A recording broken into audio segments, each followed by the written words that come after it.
11 too. Go hide in the corner.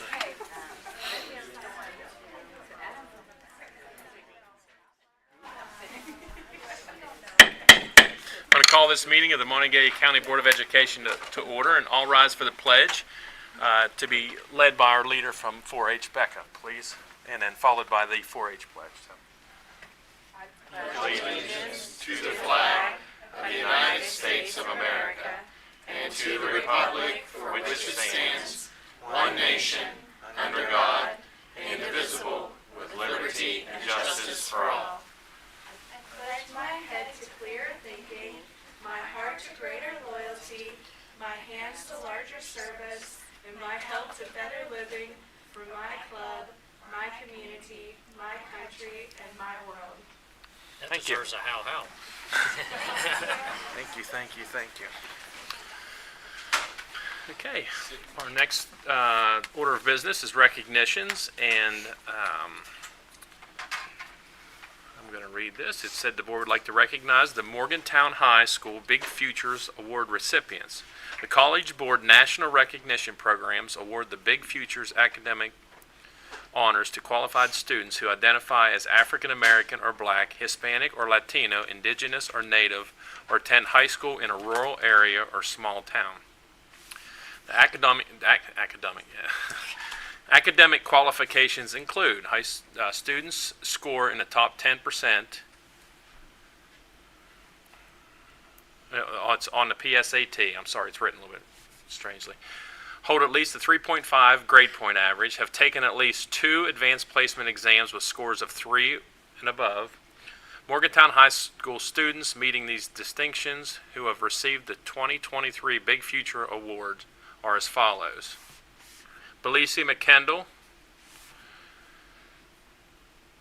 receives the National African American Recognition Award. Evelyn Sullivan receives the National Rural and Small Town Award. Jaden Twyman receives the National American or African American Recognition Award. Joshua Stukel receives the National Rural and Small Town Award. Sydney Frazier receives the National African American Recognition Award. And Tanner St. John receives the National African American Recognition Award. Congratulations to you guys.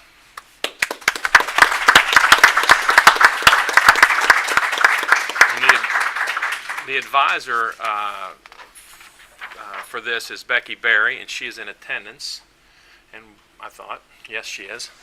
And her husband Dan, one of our board members, and Miss Walker are going to hand these out. So I'll let them take over the festivities.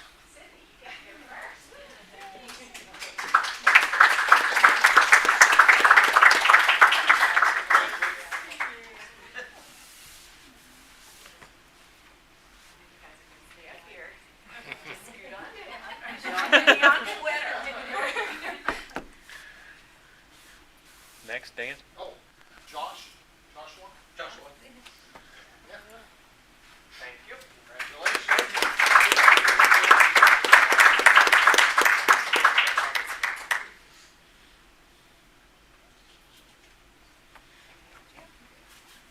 Tanner.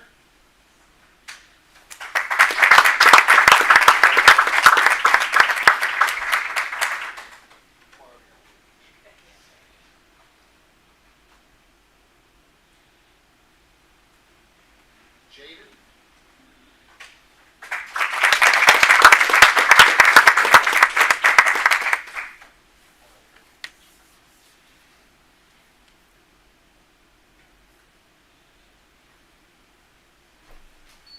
Evelyn.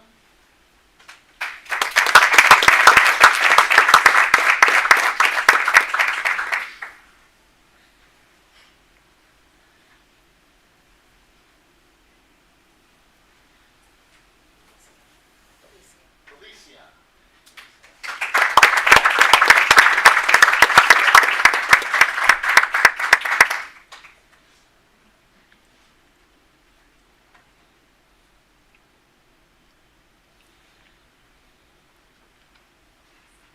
So I know Mr. Lido had talked about these accomplishments of these students. Dan, Across the nation, there's Dan. about, oh, sorry. Thank you. I know Mr. Lido talked about the qualifications for this award, but across the nation, there's less than 65,000 students who actually qualify, and this represents their academic achievements and then their achievements on College Board assessments. So again, congratulations, we're so proud, and can't wait to see what they go on to do.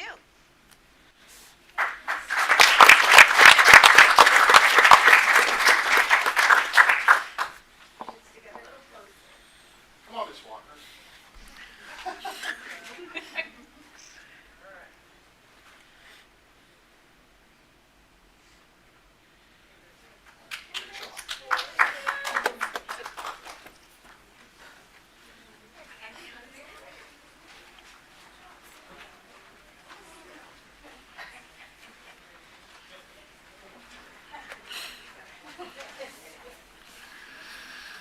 Thank you guys for coming, and please take this opportunity to run out the door.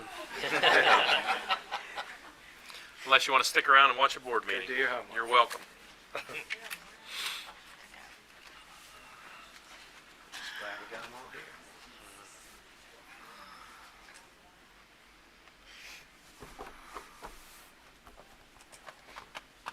No delegations, Teresa? Okay, thank you. Superintendent, no delegations. We're moving to reports, discussion, and follow-up action. There are Whoops. delegations. There are delegations. Did you sign up on? Yeah. Yeah. Sorry. Okay, It's on the paper inside, I think. It is? Find out. sorry. I'm gonna go get it. We didn't get a chance to sign in. It was gone by the time we got here, sorry. Let's have everyone sign in. Speak. Somebody else? Sorry.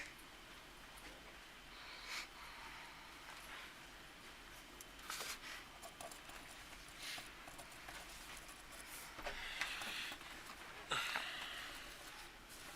guess I need that back.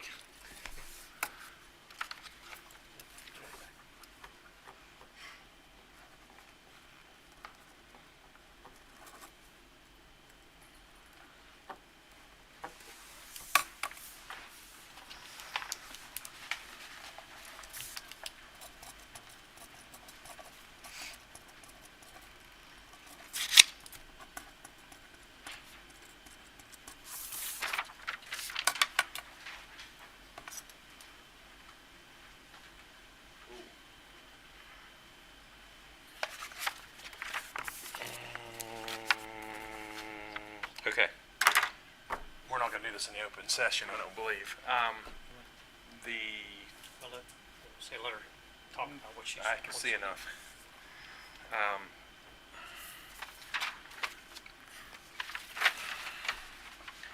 Is this specific to any personnel that we have, or is this just a general personnel comment? And I guess. Yes, a specific person.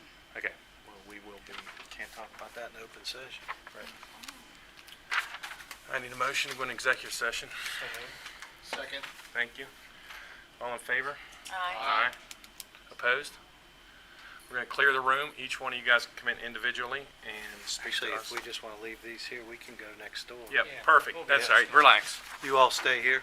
Yep, you're our guests. We'll just move next door. Makes it so blurred with the camera and Yep. recording and stuff. My phone rings, hit it with a hammer. Yes. Whoever's first can come with us, and then we'll just come get whoever's second and third. I need, first is gonna be Kara, then Christina, then Kathy. Kathy. Thank you.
Hang on, Becca. She's getting positioned. All right, okay, I think we're good now. So we have our guests from WVU Extension 4-H, and they're going to give us their annual report. I know we always look forward to it, so. Yes, thank you so much for having us. I'm Becca Fink-Clark. I am the 4-H and Youth Development Extension Agent here in Monongalia County, and we always love coming to see you all, the Board of Education, and reporting on the wonderful things that 4-H is doing in Monongalia County. So who better to tell our story than our 4-H youth? And so I did bring two 4-H members, to talk about their experiences in 4-H. And first I'm going to introduce Ben Martin, and he's going to go to a play tonight. So we're going to get him through his report, and you can hear from him. So come on up, Ben. Tell me about how great 4-H is. Good evening. I'm Benjamin Martin. I'm 16 years old, and I've been 4-H for about 10 years. It's always been a big part of my life, and it's just one of those things where obviously, I was like 6. I didn't choose to start being in 4-H. It was just something my parents made me do.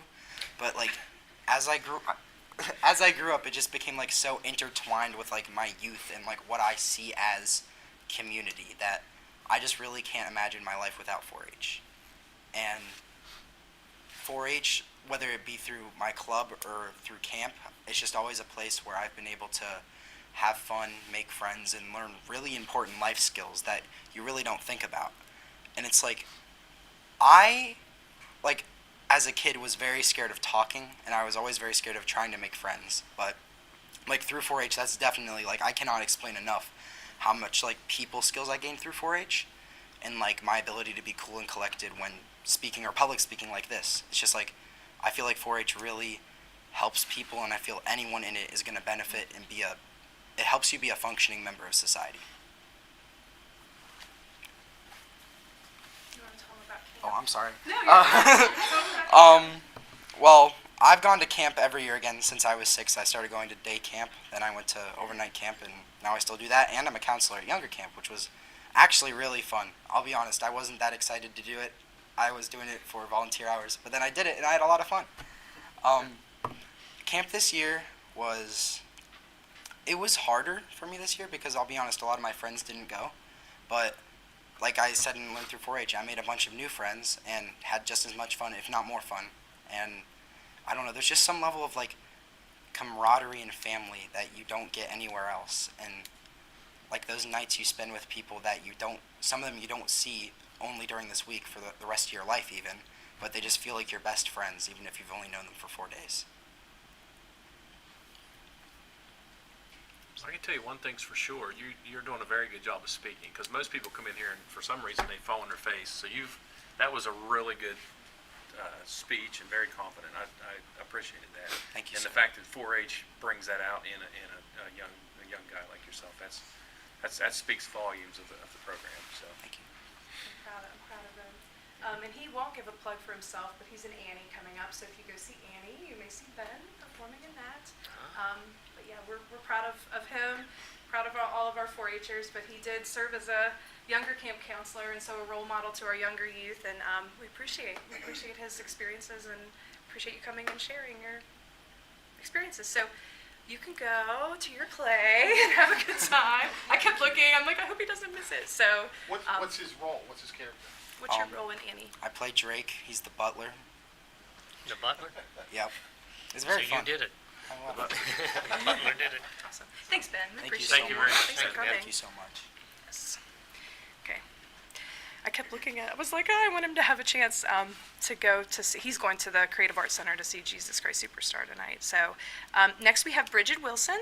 And Bridget, she has been in 4-H forever too. I've had the opportunity to watch her grow up in 4-H. But her claim to fame of the summer is that we have 3 camps in the summer, and Bridget went to all of them, 2 of which she was a counselor at, and 1 she was a camper at. So come on up and tell them about your experience, Bridget. Oh, I gotta take a picture. Okay, so hello, my name is Bridget Wilson, and I'm a sophomore at Morgantown High School. I'm involved in the MHS band along with the track and field team, and I'm also a part of the student council and key club, but this is a really packed schedule. But I really love to make time for 4-H. I've been in the 4-H program for about 8 years, and 3 years before that as like a Clover Bud. I participated in numerous events that 4-H has provided, and all of these opportunities have like helped me learn a lot. One of them is how to be a better volunteer towards things. I'm an avid volunteer at the monthly Clover Bud meetings, and also was a volunteer at the Clover Bud and Younger Camp this year. It taught me how to work and interact with others really well, and both peers and adults. And it also felt like it expanded my understanding of how to connect to an audience younger than me. I also love to see the excitement of like kindergartners through like 5th graders whenever we do stuff. I also go to older camp, and it's a really fun opportunity. I meet like a lot of people there, and the people I meet, I've had a lot of long-lasting friendships from it. Whenever I go, it's always nice to like reconnect with the people. Like when I reconnect with the people when I get to camp, it's like I didn't even have a summer between that. Like it just reconnects with them immediately. It's gotten me in opportunities to like stand up in front of people and talk, and so during schools and extracurriculars, I don't feel afraid to like talk to people and to stand up as like a leader. And it gets me out of my comfort zone, I should say that. And so I just think that it's a really good program for people to get involved with because it helps you grow and improve as a person. And I have a lot of fun with it, with helping out and going to camp myself. So. Good job. Also, I think that's one thing 4-H does is definitely help with public speaking skills. So thank you, Bridget. Very good. I am going to introduce Heather Tanton now. She is our 4-H program assistant. She's going to tell you a little bit about the past year with 4-H. Our 4-H year runs October 1st through September 30th. So we just finished up and we started into a new 4-H year. We celebrated National 4-H Week. And Heather is actually paid through levy funding. So her position is really thanks to you, thanks to the Board of Education. So she'll tell you a little bit about what we've been doing. Of course, she steals that. That was going to be my opening. Like, thank you so much for paying for me to do what I love to do. So I'm going to just move on from there. But I'm always thrilled to go in the schools to get to provide programming because we get to take something that we think could be a spark. We love to find something that we think is inspiring for kids, like be it civic engagement or a health program or of course, STEM. You know, kids love anything that they can do with their hands. And so we take something that's a little bit fun and kind of make it even funner. So, like, we heard, like, that some of the 4th grade was getting ready to do some circuitry. So we found a curriculum that has the kids learn about circuits and build their own flashlight. So that's always a real crowd pleaser. And so I feel a little awkward following 2 very good speakers who are very young, so it always makes me go, oh, I have to up my game now. But we are really excited about our school programs. We're also really excited about our clubs. You heard Becca and the kids both mention our Clover Bud program. Clover Buds are 5 years old to 8 years old, and we have a really cool program that we do at our office that caters just to that age group. So they get to come once a month and do all kinds of crazy stuff, but we make it fun and 4-H related. And so it kind of, again, gives them that spark of how exciting it is to be part of 4-H. So then they would go into a regular club. And so we have our camps like we talked about, and we also have our fairs in the summer. We're always very excited to also have programming there. This year we partnered with the National Christmas Tree campaign that's West Virginia is providing the Christmas trees for the Capitol. And of course, I'm sure you've heard they're coming through here. But our kids got to make over 500 ornaments through our camps and also through the fair to be provided for those trees. And so that was kind of a neat thing. And one other thing that we did this year that was kind of different was we got to go into South Middle School and create a school club there. So we didn't know what that would look like, but we were very excited to try. As you can tell, anything I do, I'm very excited about. But so we found different programs that we thought would cater to the middle school audience. We're used to really providing programs for elementary school, so it was kind of out of our comfort zone. But I will say every kid found something that they liked that we did. We did it for 9 weeks, and every kid at some point said, "Oh my gosh, I love this." So maybe we didn't hit them every week, but we hit everybody at least once. And so I just can't say how much I am excited to be a part of the program. I was a volunteer for years before this position came open, and so the second that it did, I was like, I have to get that job. And so I'm really excited always to be here, and so I thank Becca for that opportunity as well as the levy.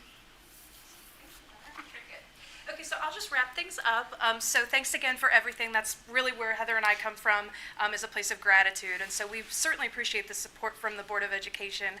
I celebrated 15 years as an extension agent in Monongalia County, the best county in the state.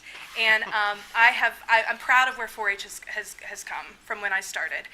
So we have a really healthy program. We are able to go into the schools, and thanks to you all for allowing the opportunity for us to go and teach. Heather and I think we've been in the schools every day for the last 3-4 weeks, and so we have hands-on activities. Everybody cheers when they see us come in, which is a nice feeling, and we are trying to do different things. We did programs during Summer Avalanche, so we appreciate that opportunity as well. And I will just mention too, because our 4-H enrollment just started, members are rejoining as club members, as 4-H club members, and we have 190 members signed up in just a week, which is pretty much unheard of. So we have a healthy program. People are excited to join. People are excited about 4-H, and I think it comes from the support that we receive. So is there anything else I'm missing? I also wanted to share one other overall number, and that is the number of youth reached in Monongalia County through 4-H, and that's 6,972. And so that was for last year, and that's through school enrichment camps and 4-H clubs. So I can entertain any questions, but just know that we're appreciative of you. You know, I was going to have a question. Yes, well, Well, I one's appreciate your comment, support. The other one, when she had mentioned about the public speaking, getting that outside of her comfort zone, I'll contend it expanded your comfort zone because you were very comfortable public speaking. So you didn't go outside of it, you just made it bigger. So good job with that too. My other question was, as far as the public speaking, do you do that on a volunteer basis, or, I mean, how do you get them? Because most of the time, if you say anybody want to public speak, they're going to go, no, I don't want anything to do with that. But For these sort of presentations, I recruit some of our stronger members to come and speak, but we sort of integrate public speaking into a lot of things that we do. So we, for example, our second grade activity that we do is flags. And so we went to Miss Wilson's room and we taught our young people in second grade to fold the American flag. And part of that activity is to create a flag that represents them. And so they get up in front of the classroom and they don't even realize that we sort of sneak that public speaking in. There's competitions that we have 4-Hers participate in to earn ribbons for public speaking. So I think that's one of the most valuable things that I learned in 4-H for sure, and what we do. I love that you push that, because throughout life, at some point, they're going to go, I wonder where this road goes. They won't be as afraid to try that, and even job interviews and all that. And it's a great program. I hope you continue that and keep pushing it. I actually took Ben to County Commission, and he said if there are any other opportunities for me to work on my public speaking skills and get in front of people, could I do it? He actually really enjoyed that opportunity. So I just think it's really valuable for young people to learn. Oh, yeah, I agree. You do a very nice job. Thank you so much. Thank you. Thank you. Yeah, thank you so much. If you ever think of anything that you need, if you see 4-H as a way that we can serve you, if there's a need that you have, never hesitate to let me know. We are here to serve our young people just like you all. And so anything we can do to help, we're here. Thank you. Thank you. Becca, are Thanks so you on much. our Renaissance Academy stakeholders leadership group? Repeat The Renaissance Academy? Mm-mm. You are now. Would Glad to serve. would you share your contact information with Teresa? Okay. I'd love to reach out and get you involved. Okay, wonderful. I'm glad to help. Okay, Yes, thank you. Thanks so much. That was a good She recruiting is job. wonderful. They are wonderful. She never knew it was coming. Thank you. Thank you, Becca. Superintendent coaches flex. All right, Mr. Lytle had reached out with some questions about athletic flex days and related to coaches. So I had asked Mr. Hankins to join us this evening. He's going to give the board just a real brief overview of the definition of flex days and the history of flex days and where we are now. And then if there's any specific questions that he'll be able to answer for you this evening, he'll do that, or he will find out the answer for you. So, Mr. Hankins, we'll turn things over to you. Thank you for sticking around tonight. I appreciate it. Thanks for having me, guys. Appreciate the opportunity to talk about the coaches and the flex day opportunities that we currently have. Just to give a brief history of our flex days, so about 20 plus years ago, give or take when I started coaching, Mr. DeSantis hired me as a girls basketball coach at Morgantown High. The state of West Virginia, the SSAC, was trying to find a way to catch up the state of West Virginia with the off-season coaching opportunities. The states around us that surround us have year-round coaching, to be honest with you, and their coaches are allowed to work with their student athletes at any given time. So, and an opportunity to do that, the SSAC incorporated what we called a 3-week period. So through the month of July, actually the 3 weeks in June, all the coaches have 3 weeks so that they can work with student athletes in all sports during that 3-week period. At that point, probably about 10 years ago, there was a push for the SSAC from the Coaches Association to allow what they called flex days, and that's 6 days outside of the 3-week window that coaches could work with student athletes on a variety of different ways, whether it's a college coach coming to look at a student and they could work them out, or just using an opportunity to use sport-specific time to work with their student athletes. That worked pretty well, and at the urge of the coaches, there was another increase, and so they moved it to 12 flex days. So now coaches in the West Virginia have the 3-week period that they can use, basically 21 days to work with kids, and they also have 12 flex days that they can use outside of the regular season, outside of the 3-week window, that they can still work sport specific with student athletes. The most recent change just recently came during the legislation session is they have eliminated the 3-week period and the 12 flex days, and they've gone to 32 flex days period overall. So randomly is the same amount of time that they can work with students, but they have a time, they basically use those 32 days, 32 flex days anytime outside of the regular season that they can touch base with student athletes that's sport specific. And so we do have quite a few coaches that take advantage of that opportunity. One of the reasons for the change for the 32 that allows the coach to use anytime they want is fall sports, spring sports like baseball very rarely use a flex day or the 3-week period because their season just ended.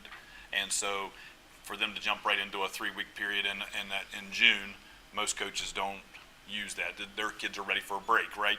And so this allows them the flexibility to use those sport-specific times throughout the year that's suitable for them and their athletes.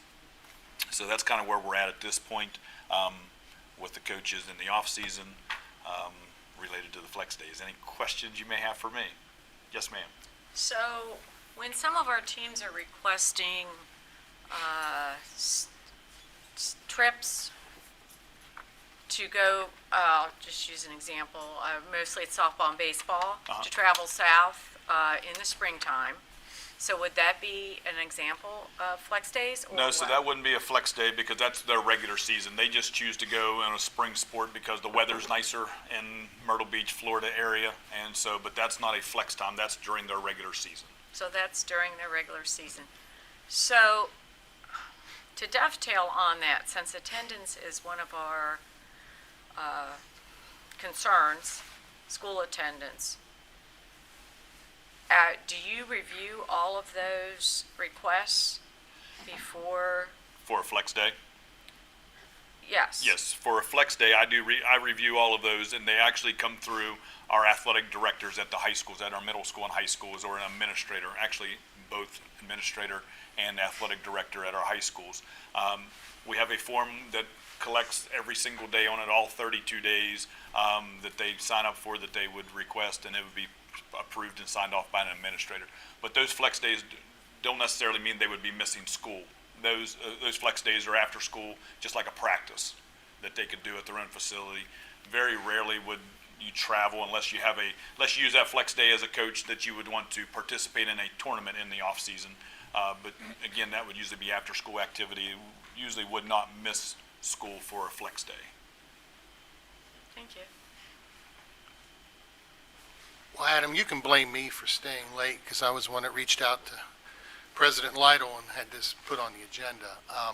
My concern is that we're asking coaches 32 days, right? Yes, sir. And they get not one penny for this. They get I guess you could look at it that way. They get a salary for coaching, right? And so we stipulate it as a coaching salary. I do not believe that, they get an additional pay in the off season. So, that is correct. so if they have a coaching salary and it's X amount, then we just added more flex days. Well, so- Essentially, I kind of see it as a pay cut. Right, so, Because- and I've kind of left this part out in this, they're considered voluntary. They're not required to do them. It is a voluntary time that they can or cannot use them. It's up to them. So we didn't add or delete any. Basically, if you looked at the 3-week period plus the 12 flex days, you're looking at about 30-some days, give or take 33 days anyway. So it's roughly about the same of what they've had, but you are correct. They do not receive compensation for those. Well, knowing coaches, you're one, I used to be one, they're a competitive bunch and they're not going to say no to flex days. Correct. And there's probably no county in the state that pays coaches for flex time, is that correct? To my knowledge, I do not believe so. To my I don't knowledge, think so I'm either. not I checked aware. around, but I Yeah. couldn't. If there is, I'm not aware of it exactly either. Yeah. And I know this doesn't apply to you, but I mean, directly. Yeah. I would like to see us give some kind of a stipend. I even had one coach said, heck, we'd be happy for gas money during those days. I can't think of anywhere we worked 32 days and not receive any compensation. I know it's tied into the coaching contract. Yeah. But as we add more flex, or as the state adds more flex days, that per hour, which we'll never pay coaches what they're worth. Right. But that per hour, whatever they put in, decreases. I would like to see, now this is a ballpark figure, Nicole might fall out of her chair, but I would like to see 1,000 for head coaches, 500 for assistants, for, just as a stipend for those 32 days that they give. And the thing that kind of, I don't think we have, I'm not a genie, so I can't predict the future, but I know in the Kanawha Valley, they're having trouble with competition of moving kids from school to school. Morgantown and University I are pretty even, but then you go across the counties here, what's going to happen if we kind of say, we're not going to do flex time, and this county over here does flex time, we start losing athletes. I don't think that'll happen here, but I bet they didn't think it was going to happen in Kanawha County either. Right.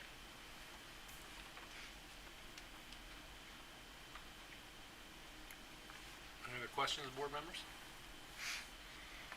I mean, I would like to see this at a later date to see what kind of finances we can provide these coaches.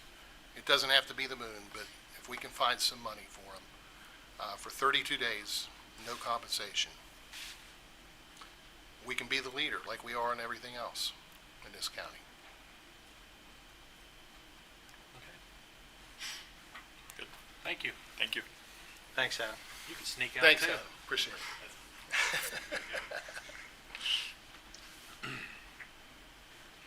Okay, Superintendent, moving on. All right, Mr. President, if it behooves the board, we're going to skip over item C and bring that back to you at our next board meeting. Okay, moving on to new contracts. We do have 3 new contracts, the first of which is our elevator inspection contract. This is for Schindler Plus. Superintendent recommends that the board approve the contract as presented in your executive file. Need a motion? So moved. Second. Thank you. Any discussions, comments, board members? All right, hearing none, all in favor of the Schindler Elevator Corporation Schindler Plus contract as presented, signify by aye. Aye. Opposed, the same. Superintendent? Next, item B is with the Seeds of Learning. You can see the agreement there in your executive content. Superintendent recommends that the board approve the Seeds of Learning agreement as presented. Need a motion? So moved. Thank you. Second. Thank you. Questions, comments from the board? Yeah, I'm looking at this, $5,000 for a speaker fee for 1 day, travel allowance, $600 hotel for 2 nights. They staying in Morgantown? Yes. Is that a football weekend? I don't know. I'm not sure what the Okay, date on it that's is. a lot. Did we have to buy the 60 copies of the book to get the speaker? I would imagine the books will be distributed to the teachers that are receiving the professional development. Yeah, because I see, well, $5,000 speaker fee and then $1,124.40 for 60 copies of the Seeds of Learning at a 25% discount, 5 annual memberships.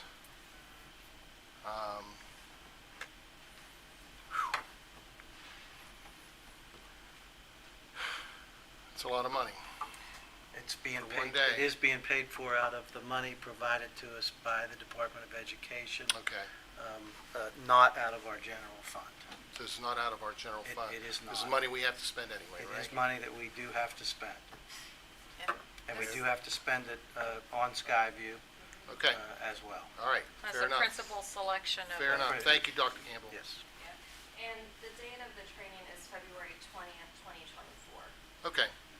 So that's probably just like a blanket, it could probably be less than $600 for 2 nights in Morgantown, right? It's a, I don't know what the hotel rate is. Well, I know, yeah, but I'm saying if it comes in at like 185, we're not paying Right, 6, exactly. okay, all right. it's invoices. Yeah, right, They'll right, turn right. in their invoices for that. Or they'll come stay at your house. Don't mind. So, all right, well, thank you for the questions and clarifications, and any other questions? Okay, all in favor of the new contract, the Seeds of Learning as presented, signify by aye. Aye. Opposed, the same. Superintendent? All right, our last contract to look at this evening is with Reaching New Heights LLC. You can see that in your executive file. The superintendent recommends that the board approve contract with Reaching New Sites LLC as presented. Thank you. I need a motion. So moved. Second. Any questions or comments? Okay, hearing none. All in favor of Reaching New Sites LLC contract as presented, signify by aye. Aye. Opposed, the same. Superintendent, Mr. Berry? Yeah. Okay, this is Accounts Payable Addendum A. Mr. Berry has recused himself from the vote and has left the room. Superintendent recommends that the board approve Accounts Payable Addendum A as presented in your executive file. Need a motion? So moved. Second. Thank you. Any questions or comments? Hearing none. All in favor of Accounts Payable Addendum A, signify by aye. Aye. Aye. Opposed, the Aye. same.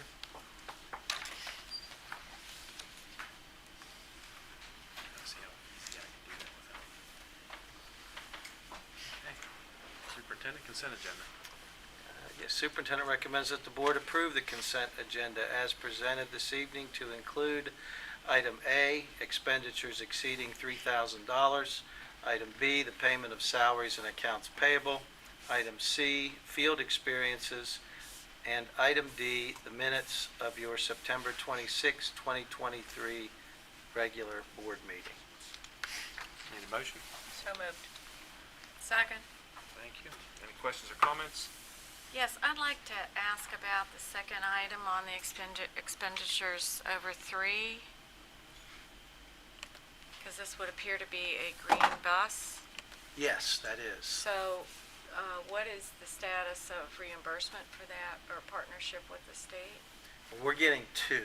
Yes. So one is being given to us through a grant Okay. from the state, and we elected to purchase, which is the one that's reflected on here, the second bus. We're actually Okay. going to apply to receive a third bus. We're not sure we'll get it, but we're going to apply for a third green bus as well. And where are these funds coming from for the bus? So for this one, it's coming from the general fund, but 2 years from now, in the funding formula, we will get 1/12 of the cost of that bus. Okay, so there's a partial reimbursement then Yes. for that. And what about the charging station? We actually have put that out for bid. We have opened the bids. We are in the process of reviewing those, and we are hoping to have that as an awarding of contract on the next board meeting. And so then there'll also only be select routes that this bus will be running? Yes, we are looking at, I believe, we are looking at the one that we're receiving from the grant to handle special education, probably both buses to handle special education routes and routes that are more in the city.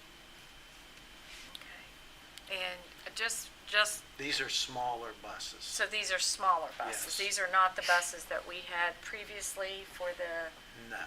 larger capacity No. runs? And is there any kind of gas-powered backup or hybrid thing? You know, like, for instance, if there would be a traffic backup or anything for any of this? These are 100% electric. 100% so. electric. So then we'll have to build in the route selection, some kind of extra time, so that we don't have to worry about, if you have to sit for half an hour somewhere, that it's going to put it to the end of its. Well, sitting wouldn't be bad. It's moving at a half a mile an hour. Yeah. Well, I Sitting. consider that sitting. That's what, Well, if I I'm mean, moving at a half a If mile it's an sitting, hour, I I'm can shut it off. And my question, how is this comparable to if that was a regular bus that we normally would buy? What's cost comparison? It's usually, the bus costs have really increased, so right Right. now we're looking at about 120 to 130,000 per bus. So this is a good bit more. Yes, they are. Yes. So will use, as far as budgeting, will you remove some of the budgeting for fuel costs applied to this? Yes, Have you got and that then far we're along? actually, when the electric will be metered, so then we will be able to get that as reimbursement as well through the funding formula. So is this one where we get 90% of it back or 80? I think it's like 87.5, I think that's our reimbursement rate. It'd be interesting, I know you'll run the numbers anyway, but cost, fuel savings versus the electric side. I'm sure Tony will have that, yes. Yeah.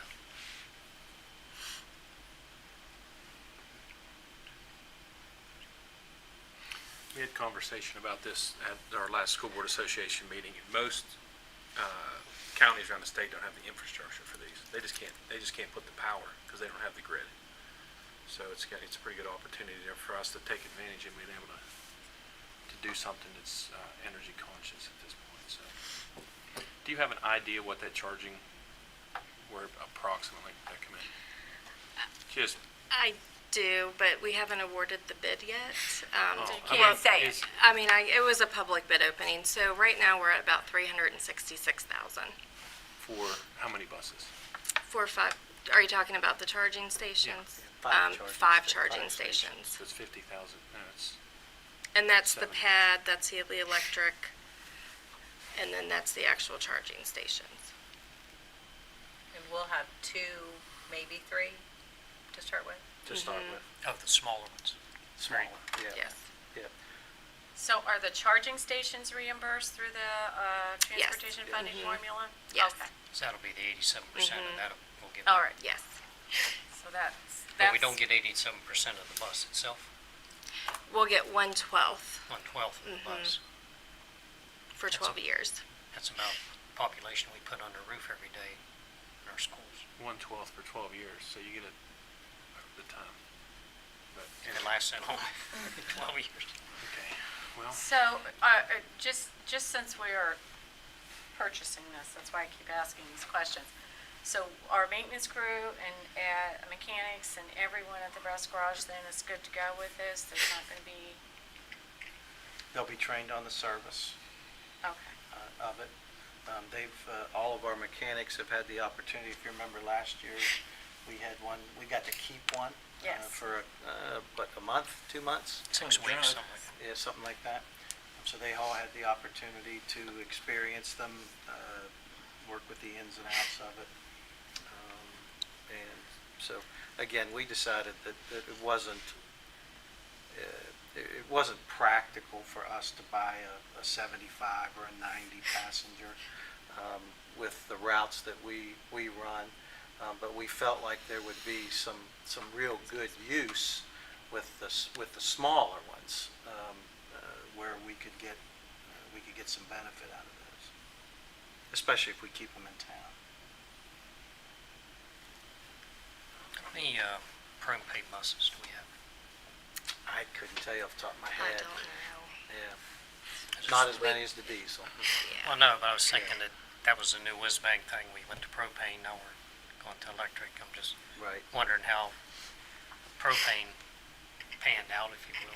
Well, That's- I can tell you that Tony is moved away from the propane because of the overhead costs, cost of maintenance. We haven't experienced, we haven't had a great experience as far as the length of life compared to the diesel buses.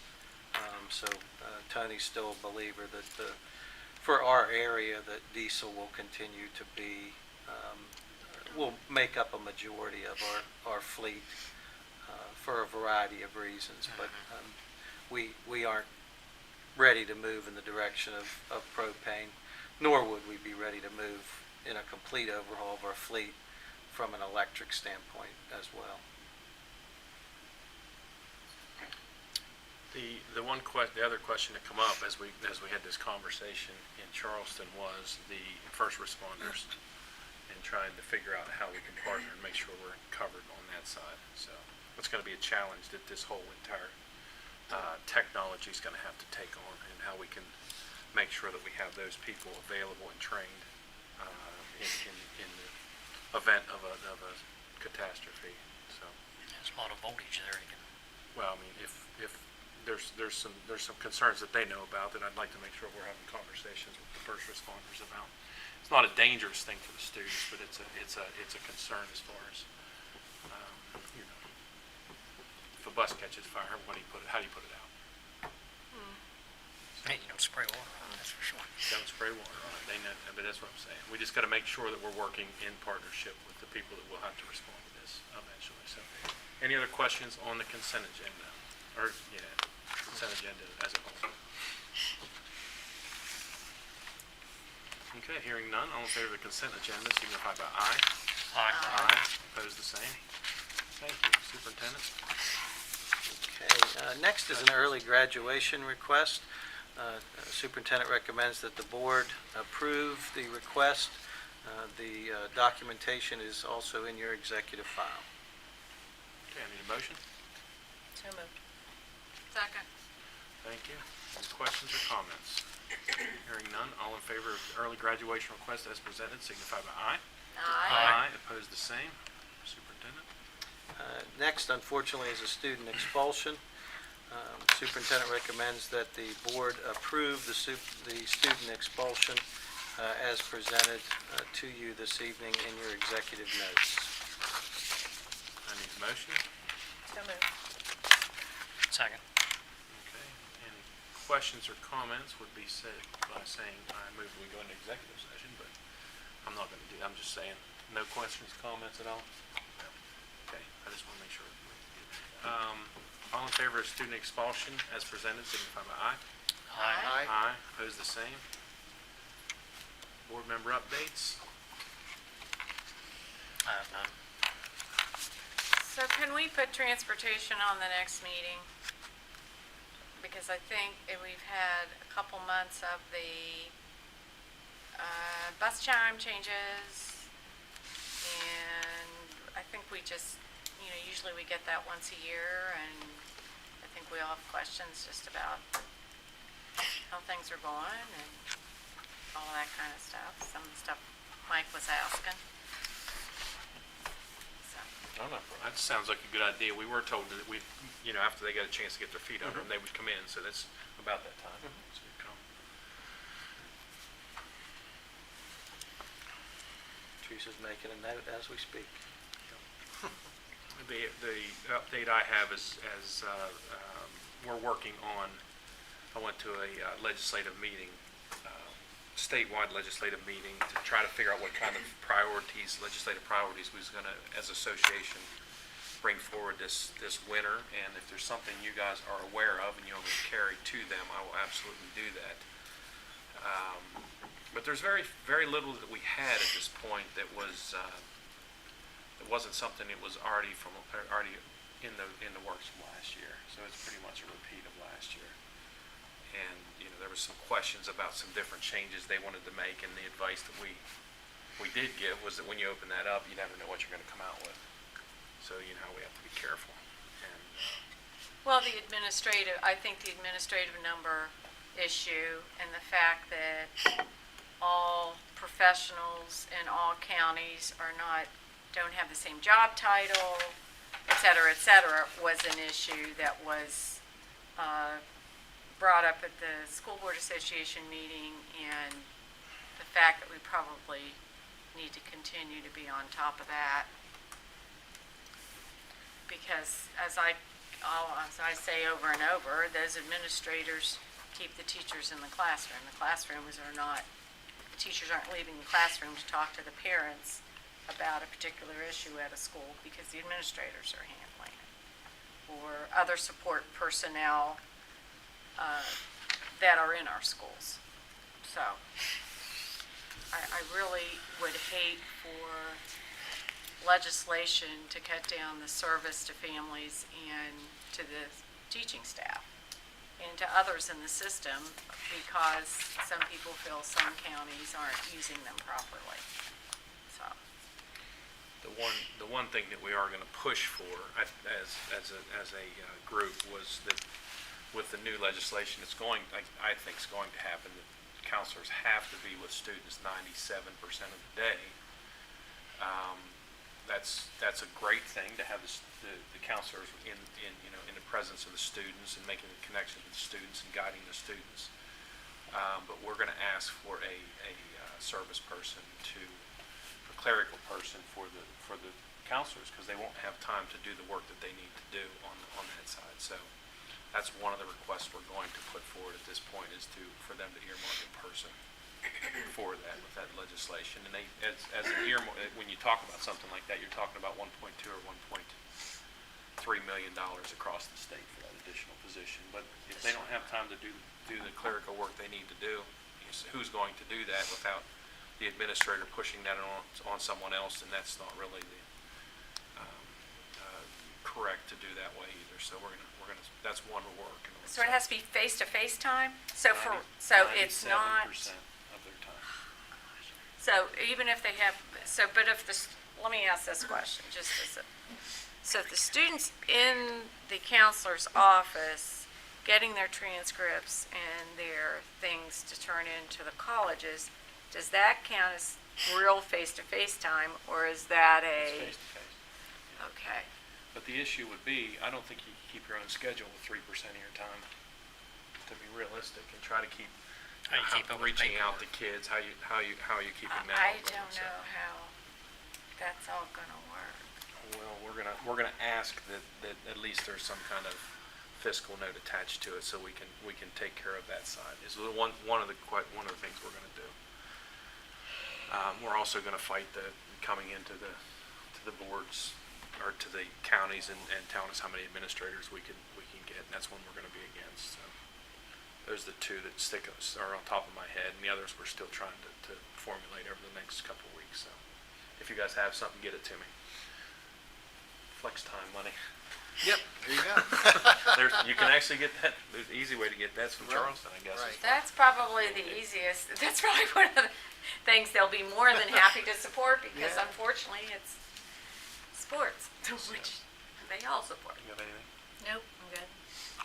Yeah, I'm just recently got appointed to the board for Monongalia County Health Department, and we had meetings last Thursday of odd number of months. We just had one in September. That was my first one. And one thing that really impressed me is that they are now transitioning from an old jalopy type of a RV that they had as a mobile dental unit to a $500,000 one that they got through a lot of grants to service kids in rural areas who can't normally make it to the dentist. And it's just not in Monongalia County, it's also Harrison County, Taylor County, Preston. I don't think it goes far west as Wetzel, but in Marion County as well. And I'm really impressed.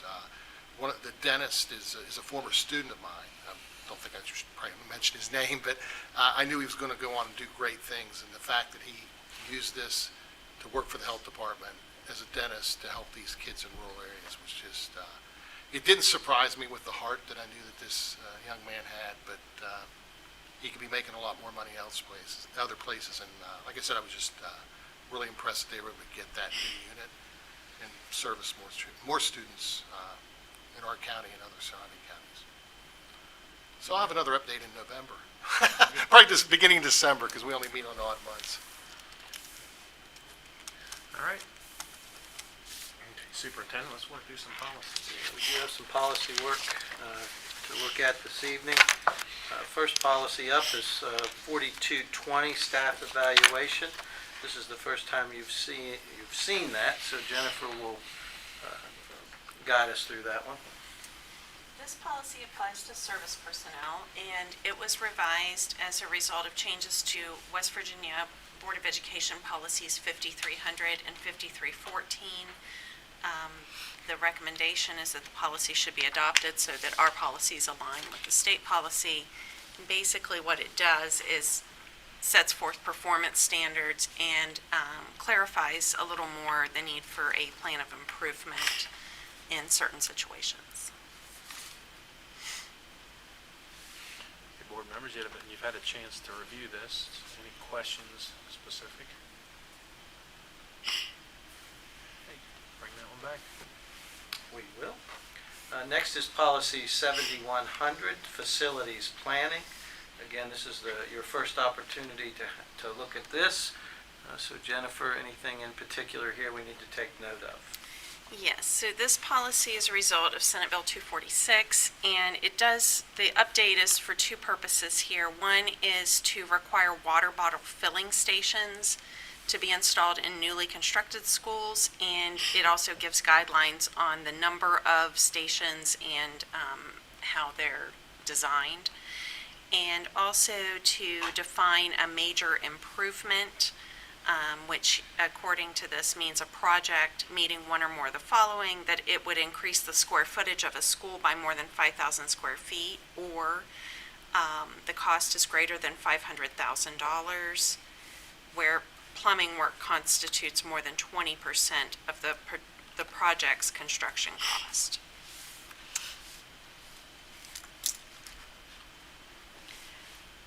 A lot of X-outs. Elimination, elimination, elimination. Oh, those are options, so, and those are selected to align with what our current practices. Except Okay. the first part. Any questions or comments? Do we have the water bottle filling stations in most of our schools? I think we have All of them? all of them. Yeah, I think we have them all. I believe so. COVID Yeah. really forced us to go that direction. Okay, moving on. All right, our last introductory policy for this evening is 8450, control of casual contract communicable diseases. Say that 3 times. Again, this is for introduction, so Jennifer, walk us through this one, please. This update is a result of House Bill 4012, and what the only change to this policy is that it prohibits the board, any board agent or employee from imposing a COVID-19 vaccine mandate or requiring proof of COVID-19 vaccination for entry to schools. So this is reflective of the current West Virginia code. Okay, any questions? Moving on. All right, the next several that we'll look at are for first reading, so you did see these at our last board meeting. First is policy 4120.01, food service personnel.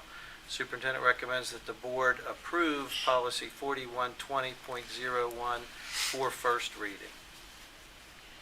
Need a motion? Thank you. Second. Any questions or comments, board members?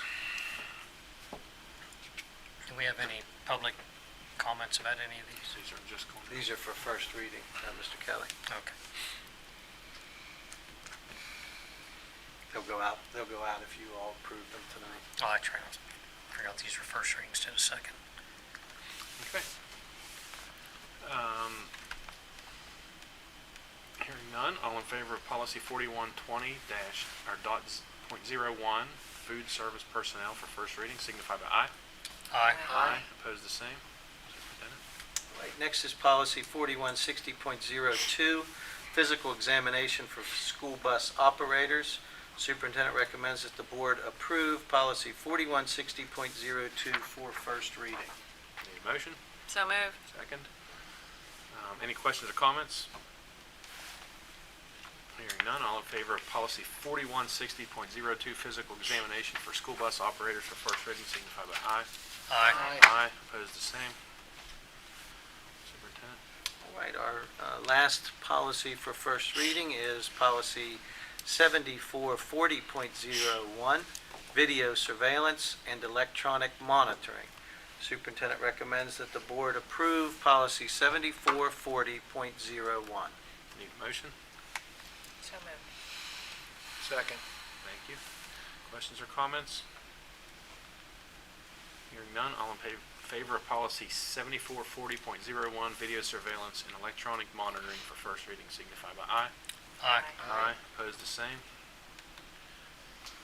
Superintendent, let's take care of some stuff All here. right, and as we discussed at our last meeting, and with board approval, we have included 3 policies that only include technical corrections. We have listed for you the policy number, the title of the policy, and the correction that we are making. With that said, I would recommend that the board approve the policy technical corrections presented this evening. Okay, I need a motion. So moved. Second. Boy, they're excited about seconding that. This makes a lot of sense to take care of these small things through general Yeah. correction. So, We appreciate you letting us do that. okay, all in favor of the policy technical corrections in your executive content, signify by aye. Aye. Aye. Opposed, the same. And for clarification, I don't really want to waste time on it, but it was as simple as changing the ensuring to ensuing. It was a simple typographical error, one of the changes, so it's just something that just doesn't make sense to, as I waste time talking about it, waste time less. Thank you guys for doing that. No, we appreciate you letting us. Okay, Superintendent? Next is really a request on my part. Jennifer and I have been talking, the policies are important, but with the significant amount of legislation that we've been dealing with, we're really inundated with the changes and the policies that we have to bring in front of you. And we'd like to be able to stay on top of it as much as possible so that our policies are as up to date as possible. We're always behind because once legislation passes and becomes law, it then goes to the policy writers who then write the policies, and so by the time we get it, we're already behind, and then by the time sometimes we get it in front of you, because we try to be consistent in the delivery, we try to make it make sense, the policies that we're bringing to you. So we're not bringing to you lumps of policies all at one time, even though sometimes it may seem like it. There's still a lot more from each change that we get that are sitting there waiting for you all to receive them. And so Jennifer and I would like to suggest, and this would be completely your decision, that we provide you with a policy update as we receive it. So some of these could be 35 policies at a time, some could be 50 policies at a time, and give you an extended period of time to review those. So we would present them to you. They wouldn't be on an agenda. You would have a month, 2 months, whatever you decide. A month would be preferable because we can move faster that way. But then you would have an opportunity to do that. We then could present them as a package under policy. You would have the same opportunity. It would be there for an introduction. You would then have the opportunity to ask about any of the policies that were included in the packet. And then we would deal with those. We bring those back for first reading as a packet, and we deal with them as second reading and adoption as a packet. That would kind of expedite things for us. Very similar to the way that we made the transition from the old board policy to the new board policy manual. If that's not something that you want to do, we don't have to do it, but it certainly is going to expedite us keeping our policies up to date as quickly as possible. Would we still be able to, let's say you do give us 30 of them, that there's one that we have questions, issues, we would still be able to pull that one Yes. and do the rest of them? Yep. So what we would do is we would provide in advance of a board meeting, a month ahead of time, we provide you with a complete update that we get sent. And again, those I mean, what are they average? What, 35, 50? They anywhere from 20 to 50. Yeah, it depends on how busy legislators have been. And so then we would bring that to you as a whole. You'd take a month, you'd review them, and then we would put the entire packet on there for introduction.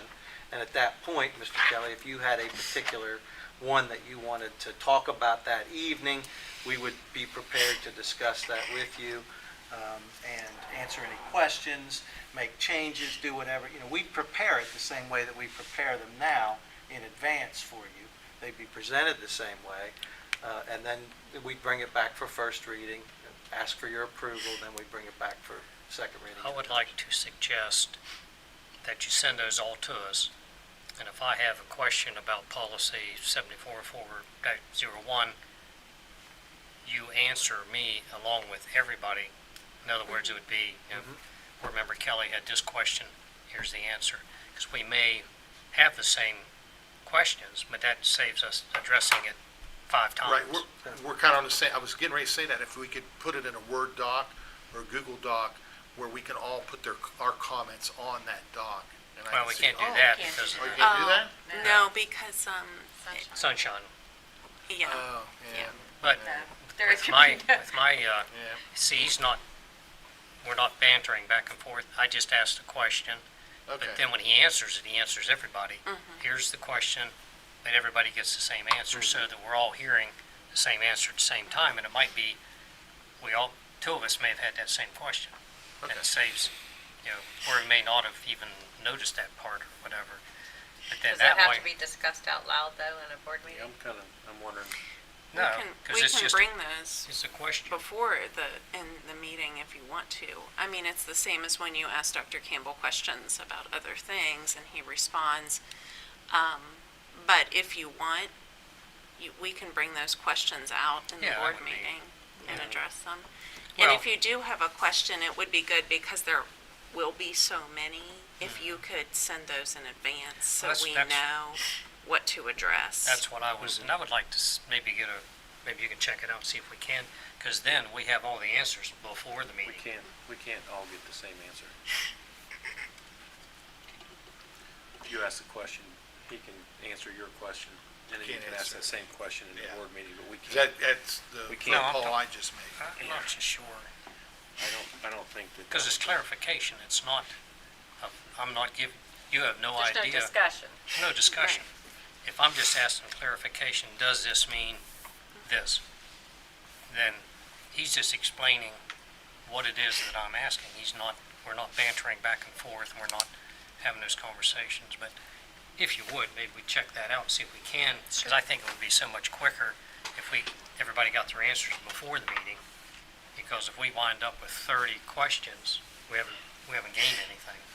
And just so you know, part of the reasoning that we had this discussion is in looking at the policies right now, we're 74 policies away from being on track.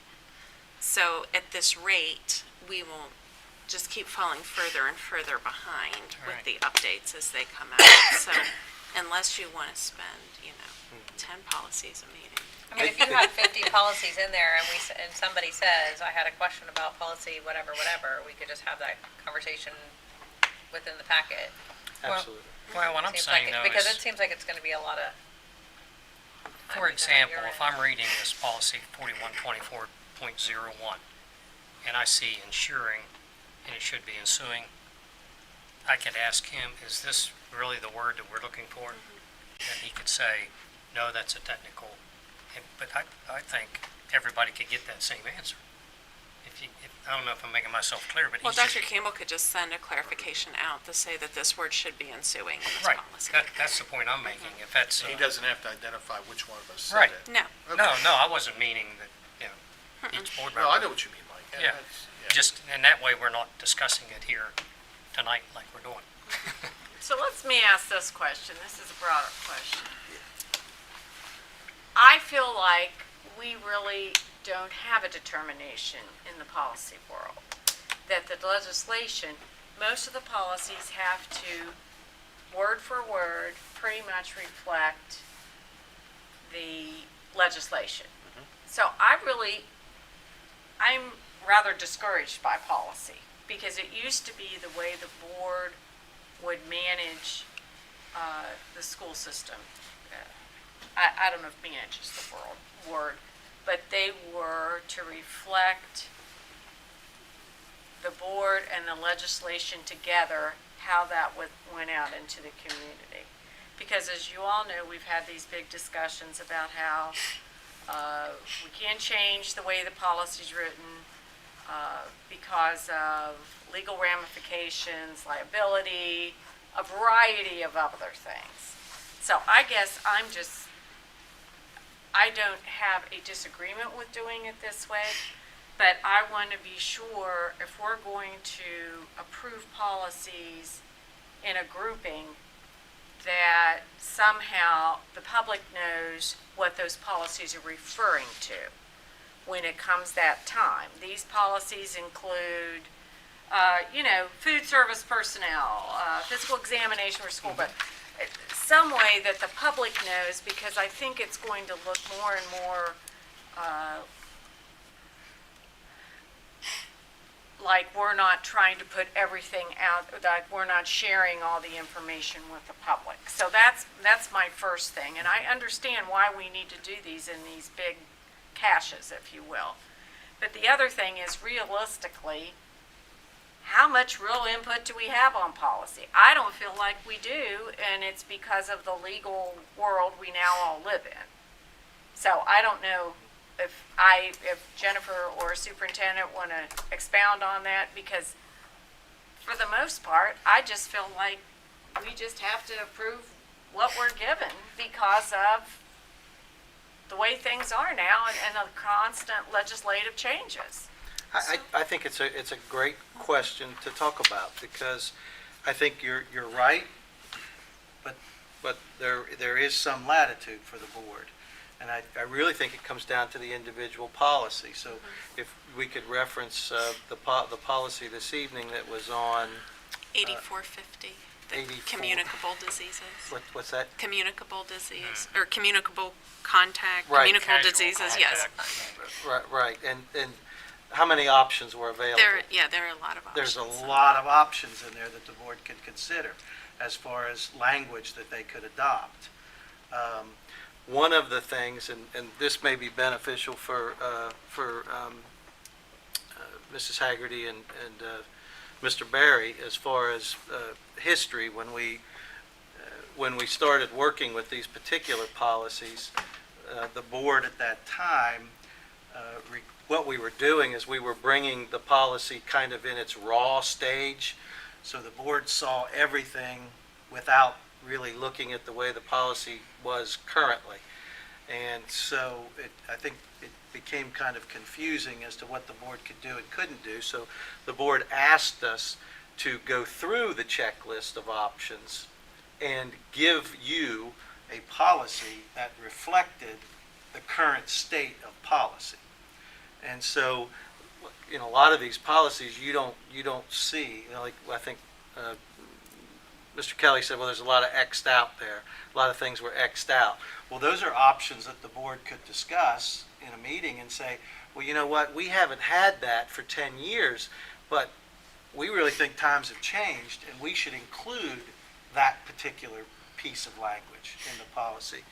But I think Mrs. Walker's right. There are a lot of other policies that you're going to look at, and there's not going to be any option for you as a board. You're going to have to adopt that language as stated in order to be in compliance with federal law, state code, board policy, whatever the case may be. So you're going to have some that you're going to have more flexibility with, and certainly you as a board should be encouraged to look at those. And just because the current state says, well, we don't have that in Monongalia County, if it's listed as an option there, it means this board could adopt it or take it out, for that matter. So there's some things you can do and there's some things you can't, and it really just comes down to the policy itself.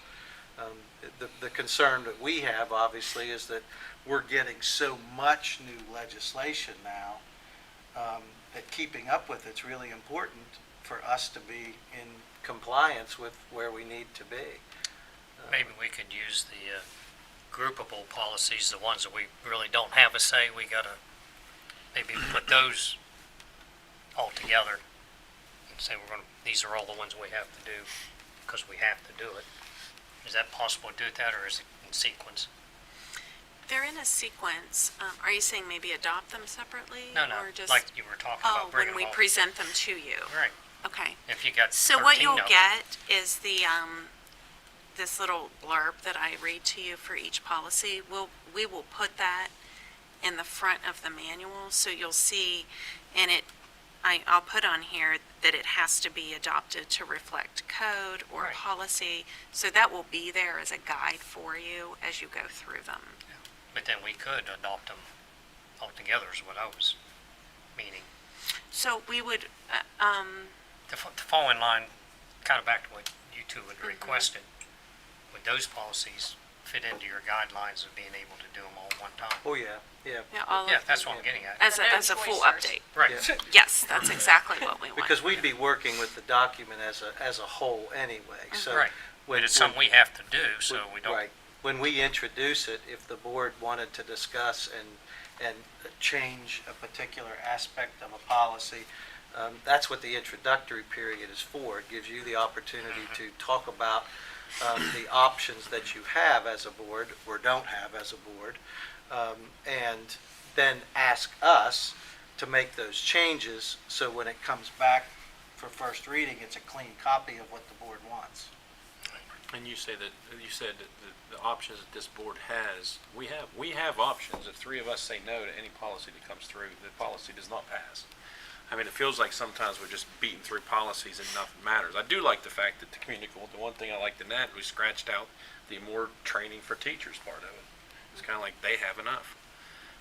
And that's not really what their specialty should be. But I think as a board member, I'd like to try this. And what percentage of your time is spent on policies? Just a lot. Yeah. I mean, that's so. When we're talking about what we're dealing with here, it's such a massive thing, and if it's gonna, because I know that there's it would be nice if you were just working on policy and that's what you did, but you have a lot more on your plate. So if you're asking this, I'd like to say, let's try it. Let's keep the board informed. Let's make sure we work through this, and if the board decides in a month or two, hopefully not a month, but after trying this for a little while, that if you feel like it's not working, we can go back. Sure. So I think that's something this board can always do, say, well, that was not as good a decision as I thought we could make, and we'll bring this back up for discussion. And just so the public is clear too, when it goes for after first reading, every one of these will be out the same way they are now. So the list will be there on the website. It shows up as a featured item, so they can see every policy that's there. So it's not like we're just identifying it as an update and no one knows what policies they are. They'll still be there individually. Thank you for clarifying that. I was 100% sure that was going to be available for the public, and obviously we can't do anything that they're not apprised of. But Well, we don't want to do anything. so Well, yeah. then that's it. I don't know how, because some people are going to get their base information from listening or watching to this meeting. So I don't know how we incorporate that in these caches, She even just if did. it's, I mean, no, but I'm saying, even if it's just these policies, not being specific, may, go to these 5 topics mainly. Because, a lot of them are repeats for service, professional, student, behaviors, all of that kind of stuff. So that somebody would know to go look at the list of policies on the website. If somebody doesn't know, doesn't realize just from listening to this that we're going to be that's student behavior is going to be in the policy list, then they're not going to go look at it. Because again, I think there's very few people who want to look through 50 policies, even if it's just out on first reading nobody wants to do that. I mean, Unless the policy directly affects them, that's when unless they're it gonna look. directly affects them, there's an awful lot of the public that is not interested. But if they think it's a potential issue for their student or their employment, then they're going to be much more apt to go look for it. As it should be. So it can be changed before it is adopted. So. Okay. Good discussion. So this is an action item. Do you need an action to change the way we're doing something within our agenda, or can we I think we can just change the way we're presenting the policies. You set the agenda, so you It's just change. I don't think we need action. So, all right, let's do some. Thank you, that'll help us out, and we'll try it out and see how it works for you. And we can tweak it as it goes along, too. Sure we can. Okay, let's look at some personnel. Okay, I don't think I have any changes. Do we, Mr. DeSanto? All right. Okay, so first will be our personnel list. Superintendent recommends that the board approve the personnel list as presented to you this evening. Need a motion? So moved. Second. Thank you. Any questions or comments, board members? Hearing none. All in favor of the personnel list as presented signify by aye. Aye. Opposed, the same. Thank you. No new positions. We do not have any new positions. We're moving down to C.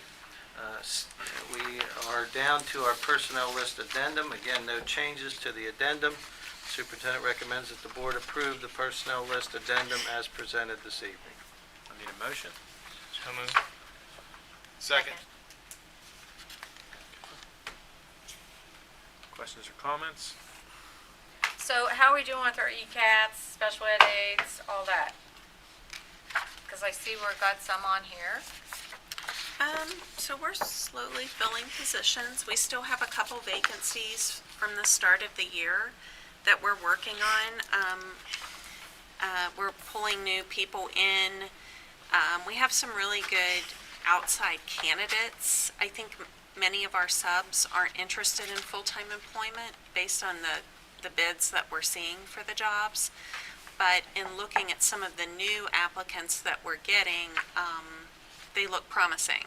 A lot of them are, coming from other states who maybe did similar types of work. So they do look like good candidates for the positions. And we have seen an increase in bids on some of these positions lately. That's good news. That's good. And some good news on personnel too. One of the pieces we're working legislatively is to allow retired teachers, professionals to come back for 5 years and continue to get their retirement benefits. So that's going to be hopefully something that really helps us alleviate some shortages. That should have been fixed a long time ago. Yep. So,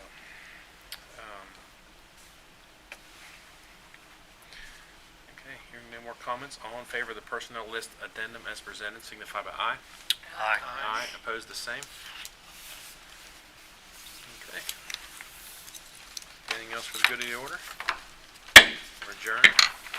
Thank you, board members. Thank you. Yay.